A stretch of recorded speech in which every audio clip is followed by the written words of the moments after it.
So let's get into the next section. I have organized the mesh, so to speak. And in organizing the mesh, I just have like a rough idea of how I want things to go. So what would be the next step for me to adjust this? I've got a couple of options. I can come into Edge Loop, and I can just go into Panel Loops like we were doing. And now suddenly I have a well-polished piece of geometry that has separated out parts, like basically car panels, for me to sculpt, polish, and adjust from here. But this isn't exactly what I had in mind, because I wasn't thinking of all of these things as car panels per se. Now you may have, in your sculpt, you may have kept that all in your mind as panels, but I was thinking of them more as, you know, elements within the piece. This might all be one panel, and then there's another piece on top of it, so to speak, and that piece is extruded and sitting on it. But all of this basically to say, let's not do this. Let's not use panel loops. Let's look at another way to create a cleaner surface, and that's polish by feature. So let's go open, polish by feature, and look at that. Let's just take that all the way to 100.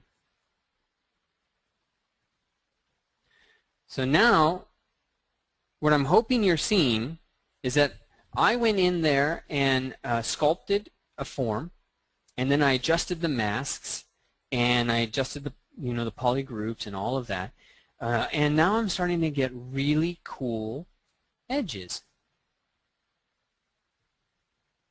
Really neat edges in here.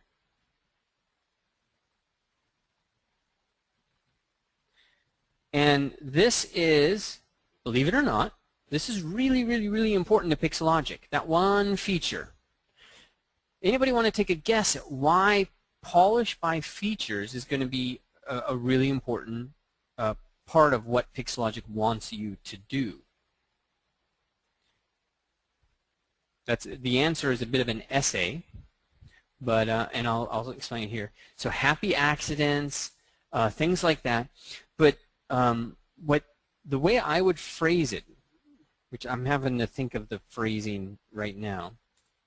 Let me undo this. They want to automate things and develop processes, automatic processes that you go through that start to kind of collapse the artistic experience. I know I talk a lot about this. It's all workflows, artist experience. But you know, when you're teaching this, you have to be mindful of a feature like polish by feature. This is designed to be an automatic process that people get to really fast. So you do not want to spend a ton of time sculpting this per se. You know, in some cases yes, in some cases no, but in general, let's get something up in 5 minutes. Some crazy sketch in 5 minutes. Let's throw a whole bunch of groups on that in some random way. Let's throw this into polish by feature, and now we have this basically this process we go through, like, you know, say roughing out a whole bunch of clay, or actually I got a great example, and I wish I could show you. I don't have the images prepped, but there was a way I saw for creating fur in clay. And basically what the artist would do is throw down a whole bunch of clay at random, and a whole bunch of, I think he was using Chavant, and then he would just heat it up with this torch and really just take a tool and mix it all together. So he's creating hair by mixing this hot clay that's only hot for like less than a minute. Hot clay, mixing it, kind of pulling it out into these shapes, and kind of pulls out this bare fur, which looks amazing. But it was a process that he did. It's kind of an automated process. He had to go in and do that. But you know, ZBrush could basically get in there and automate a large chunk of that. And that's what this feature is. It's like an artist helper. If I was there, I would have like created an entire subpalette and said, these are artist helpers. Polish by feature. And the idea, rough to polished hard surface as fast as humanly possible.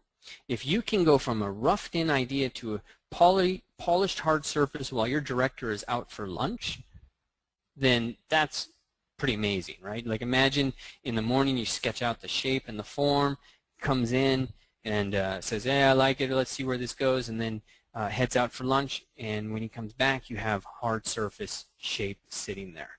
You know, how hard do you think it is to do a suit like Tron's suit in ZBrush, or how hard do you think it is to do Halo's suit now that you've seen these features? Really hard before, a lot less hard now. Okay, all right, so let's keep going. All right, I have the polish by features. So I'm going to take that all the way up. I get some really awesome results in here. But I don't have to use just these poly groups. And that's kind of one of the things I want to show you is the other way that you can start to do this is with the crease brush. But first, let's finish this. Let's finish this guy out. Do I have him duplicated? Let me duplicate. Okay. Polish by feature. Okay. Now that we've got this, what would I really want to kind of separate out? What do I think would be really a good separate piece of geometry? Bumper, window, maybe these guys. This I don't really want to be a separate piece. That I want to be one. The bumper may be separate.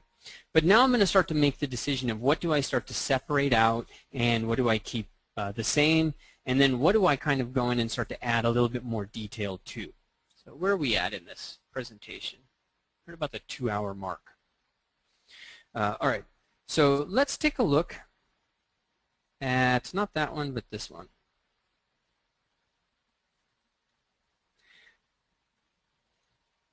Let's say, for example, that, you know, this is really nice. I like this hard edge, but I don't like this soft edge. I would really like it if that was equally hard edged. How would I go about getting that to be more hard edged? Let me show you guys that right now. So I'm going to undo this panel loop. I'm going to show you a neat little trick. Now Dynamesh has already set us up for success because it's got rows and rows of polygons. Until then it projects out topology going this way. So what I'm going to do is isolate this guy, and I'm going to start to now do some tricks. So this is really important for you to watch because this is really taking everything that we've been doing to the next level. So we will isolate that, and then we're going to start to shrink it.